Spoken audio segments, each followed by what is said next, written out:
साहिल लुधियानवींचं एक सुंदर असं गीत आहे, तोरा मन दर्पण कहलाए.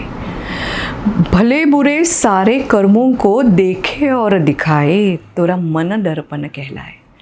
मनाला दर्पणाची म्हणजे आरशाची उपमा दिलेली इतकी सुंदर कल्पना आहे.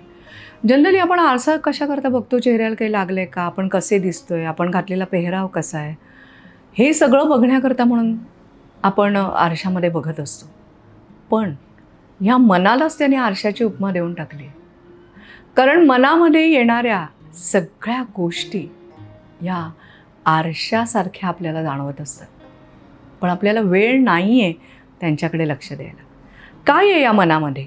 तर मनामध्ये विचारांची तरंग आहेत, भावनांची स्पंदनं आहेत आणि मनाची स्वतःची एक शक्ती आहे. हे सगळं त्या मनात आहे. आणि म्हणून तुझं जे मन आहे ते दर्पणासारखं निर्मळ आहे. त्याचा वापर तुझ्या चांगल्याकरता कर.